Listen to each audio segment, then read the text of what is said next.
Podcast वंदना के एक और एपिसोड में आप सभी का बहुत बहुत स्वागत करते हैं। और भाई आज हम बात करेंगे एक ऐसे मंत्र की या कहें एक ऐसे पाठ की जिनके बारे में अगर कहें कि जीवनदायिनी है या फिर मैं यूं कहूं कि जीवन का अमृत है तो कहना गलत नहीं होगा। आप जानते हैं ना, देवउठनी एकादशी से हमारे जो मायापति हैं या फिर कहें श्री हरि विष्णु जी हैं वो योग निद्रा से जाग गए हैं।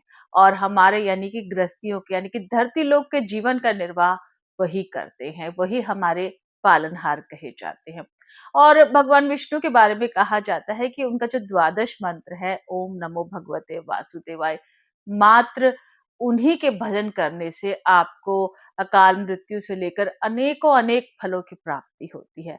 और ऐसे में अगर मैं आपको कहूं कि उनके जो सहस्त्र नाम है यानी कि विष्णु सहस्त्र नाम की अगर हम बात करें तो उसकी महिमा कितनी है, इतनी कि जितनी आपने कल्पना भी नहीं की होगी। जी हाँ, जब तक मुझे जो है कुछ लोगों से बात करके इसकी महत्ता के बारे में पता नहीं था। मैं भी अनभिज्ञ थी तो जानती नहीं थी, लेकिन जब मैंने जाना तो मेरे रोंगटे खड़े हो गए और मैं इतनी प्रसन्न हुई कि वाक़ई एक ऐसा जो कहते हैं ना एक अचूक अमोघ बाण है हमारे जीवन में हमारे हाथ लग गया है, जिसके वेदन से हमारे सभी दुःख, सभी वेदनाएँ, सभी कष्ट दूर हो जाएँगे। तो आज के इस पॉडकास्ट में हम बात करेंगे विष्णु सहस्त्र नाम की। कहाँ से ये प्रादुर्भाव में आया? क्या है विष्णु सहस्त्र नाम? किस समय इसे जपते हैं और उसके जपने से किस-किस चीज़ की प्राप्ति होती है? बहुत से यकीनन हमारे साथी दोस्त ऐसे हैं जो कुछ तो फैक्ट्स जानते होंगे कि बहुत ज़रूरी है, पर क्यों, कैसे ये नहीं जानते। आइए बिना किसी देर के ये पॉडकास्ट शुरू करते हैं। इसमें एक ऑडियो क्लिप भी है जो मैंने एक हमारी जो एस्ट्रोलॉजर है उनसे बात करके उनके भी विचार लिए और कुछ चीज़ें ऐसी जो मैंने संकलित की सभी लोगों से विष्णु सहस्त्रनाम के बारे में बात करके। आइए बिना किसी देरी के आगाज़ करते हैं आज के इस पॉडकास्टर वंदना के इस एपिसोड का। विष्णु सहस्त्रनाम भगवान विष्णु जी के हजारों नामों से संकलित एक प्रमुख स्तोत्र है। जो व्यक्ति इस पाठ को पढ़ता है उसके जीवन में आश्चर्यजनक ढंग से सकारात्मक बदलाव आने लगते हैं। महाकाव्य महाभारत के एक भाग में विष्णु सहस्त्र नाम सम्मिलित है। कहा जाता है कि एक बार जब युधिष्ठिर धर्म के बारे में भ्रमित हो गए, तब उन्होंने श्री कृष्ण से कहा कि कृपया आप मेरे इस संशय को दूर कीजिए। उनके बहुत निवेदन करने पर श्री कृष्ण जी ने युधिष्ठिर को बाणों की मृत्युशैया पर लेटे भीष्म पितामह से मिलवाया। तब युधिष्ठिर ने भीष्म पितामह से अपने वही प्रश्न उनके सम्मुख रखकर उनका मार्गदर्शन करने को कहा। तब पितामह ने समर्पण भाव से भगवान विष्णु सहस्त्रनाम की व्याख्या करने वाली महिमा को बताया। उन्होंने कहा कि ये पाठ समस्त पापों एवं दारुण दुखों को नष्ट कर देता है। भगवान विष्णु सृष्टि के पालन करता है। उनकी उपासना करने से जीवन सहज सुखमय और सुखद हो जाता है। उनकी उपासना में सबसे श्रेष्ठ माना जाता है विष्णु सहस्त्र नाम। ये अद्भुत नामावली हर ग्रह और नक्षत्र को नियंत्रित कर सकती है। विशेषकर यदि आपका बृहस्पति आपको पीड़ा दे रहा है तो ये पाठ अमोघ शक्ति प्रदान करता है। आपकी कुंडली में आपका बृहस्पति यानी गुरु बुद्धिमता, ज्ञान, धर्म और संतान का कारक होता है। और कहते हैं जब ये ग्रह बिगड़ जाता है तो बुद्धिहीन हरकतें हम शुरू कर देते हैं। हम ज्ञानहीन हो सकते हैं, अधर्मी हो जाते हैं और हमारी संतान भी हमारे दुख का कारण बनती है। इसीलिए कहा जाता है कि यदि अब आपका बृहस्पति अच्छा है तो आपको बुद्धिमता, ज्ञान, धर्म और संतान की प्राप्ति हो सकती है। इसलिए कहते हैं कि जो व्यक्ति विष्णु सहस्त्र नाम को मन भाव से पढ़ता है, उसका ये जो ग्रह है, विशेषकर बृहस्पति, वो अनुकूल हो जाता है। विष्णु सहस्त्र नाम विष्णु जी के हजार नाम हैं, जिनके भजने से प्रारब्ध कटता है।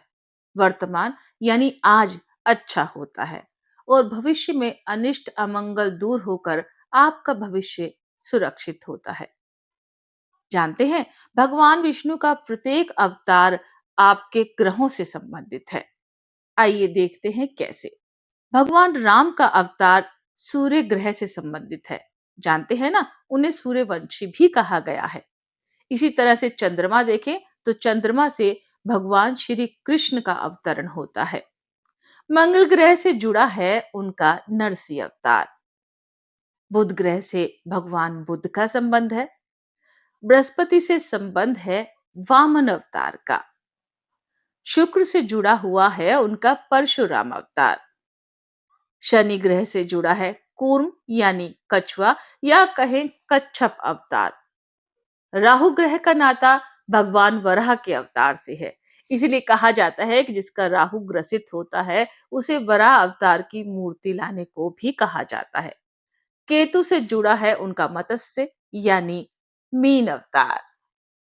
इस विष्णु सहस्रनाम का जाप व्यक्ति के जीवन में मानसिक, शारीरिक, भौतिक और आध्यात्मिक शांति लाता है। इस सिद्ध पाठ को आप यदि बिना ईर्ष्या या द्वेष भाव से पढ़ते हैं तो इसका आपको अति उत्तम फल मिलता है। इसके विषय में कहा जाता है कि कुछ चीजों का आप अवश्य ध्यान रखें, विशेषकर समय। अगर आप इन्हें प्रातः समय में पढ़ते हैं तो बहुत ही अच्छा है। कोशिश कीजिए कि आपका समय निर्धारित हो जाए और वो आगे पीछे ना हो। अन्यथा अगर संभव नहीं तो आप कर सकते हैं। इसे संकल्प लेकर करें।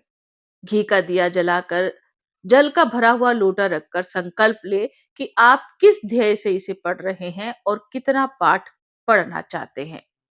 इसी तरीके से यदि आप समय, संकल्प और कहते हैं पूरे समर्पण भाव से अगर आप पढ़ते हैं तो इसका उचित प्रभाव आपको अवश्य मिलता है। आइए जानते हैं इस विषय में एक बहुत अच्छी जो एस्ट्रोलॉजर हैं रेखा प्रकाश, उनका क्या कहना है विष्णु सहस्त्र नाम को लेकर। विष्णु सहस्रनाम जीवन का अमृत है। आइए हम जानते हैं कि ये जीवन का अमृत कैसे है। विष्णु सहस्रनाम महाभारत में युधिष्ठिर और भीष्म के बीच की वार्ता है। ये वार्ता उस समय हुई थी जब भीष्म को सैया लगा था, बाणों का सैया लगा था। सहस्रनाम विष्णु जी के 1000 नामों का एक संग्रह है। जब आप विष्णु सहस्रनाम को पढ़ते हैं तो आपके प्रीवियस कर्मा, जिसके कारण आप इस जन्म में तकलीफ उठा रहे हैं, आपके प्रीवियस कर्मा कटता विष्णु सहस्रनाम से। जब आप 1000 नामों को पढ़ते हैं तो आपका पुराने जन्म का कर्म इससे कटता है और ये जन्म आपका आरामदायक हो जाता है। यही नहीं, यदि कोई डेथ बेड पे लगा हो तो उसके सामने अगर आप विष्णु सहस्रनाम पढ़ करके जल अभिमंत्रित करके विष्णु सहस्रनाम से उस रोगी को पिलाएंगे तो वो रोगी धीरे धीरे स्वयं ठीक हो जाएगा।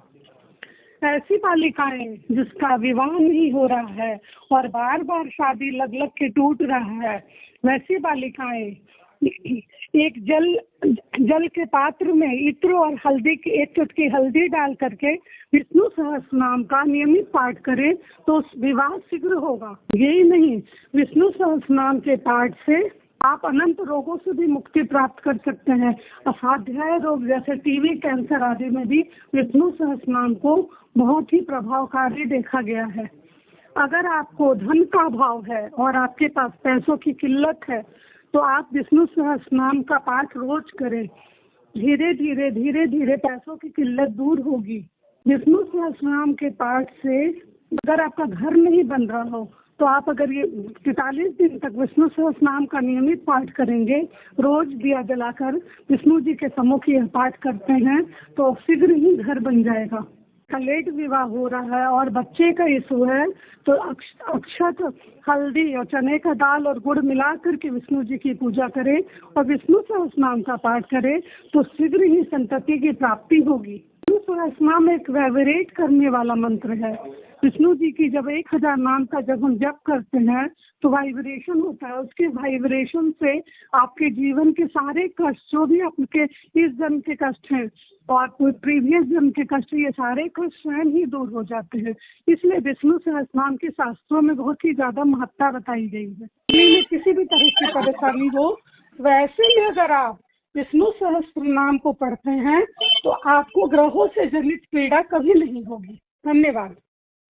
दर्शकों, देखा आपने विष्णु सहस्त्र नाम की कितनी अपार महिमा है। कहा जाता है कि ये आपके प्रारब्ध भी काटता है, कहा जाता है कि आपका वर्तमान भी सुधारता है और इसमें इतनी क्षमता है कि आपके भविष्य में आने वाली जो कुछ व्याधियां हैं या फिर कुछ संकट है, उनकी आहटों को भी दूर करता है और आपको एक सुरक्षित भविष्य भी प्रदान करता है।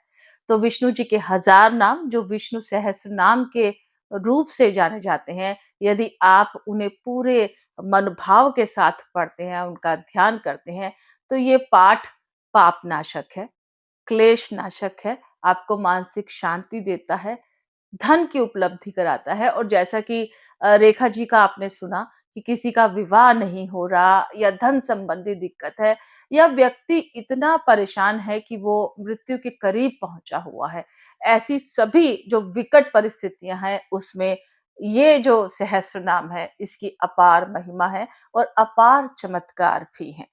तो उम्मीद करती हूँ विष्णु सहस्त्र नाम पर आज ये जो छोटी-सी जानकारी हम पॉडकास्टर वंदना के माध्यम से आप सभी के लिए लेकर आए, आपको अच्छी लगी होगी। और आप भी बहुत जल्द मन बनाएँगे कि विष्णु सहस्त्र नाम का पाठ हम भी कोई एक समय निकाल कर पढ़ लें। अन्यथा कोई दिन भी निर्धारित कर लें, जैसे कि रेखा जी ने कहा कि अगर एक बृहस्पति से अगले बृहस्पति तक भी आप संकल्प लेकर पढ़ते हैं, तो यकीनन आप विश्वास रखिए आपकी मनोकामना पूर्ण होगी। तो आप सभी की मनोकामना पूर्ण हो, इसी उद्देश्य, इसी ईश्वर से जो है मनाते हुए आज के इस पॉडकास्ट को हम यही संपन्न करते हैं और उम्मीद करते हैं कि अगर कोशिशें पसंद आ रही हैं तो आप हमें लाइक, सब्सक्राइब और शेयर भी ज़रूर कीजिएगा। आज के इस पॉडकास्ट में बस इतना ही। अब दीजिए हमें आज्ञा। Take care. Bye bye.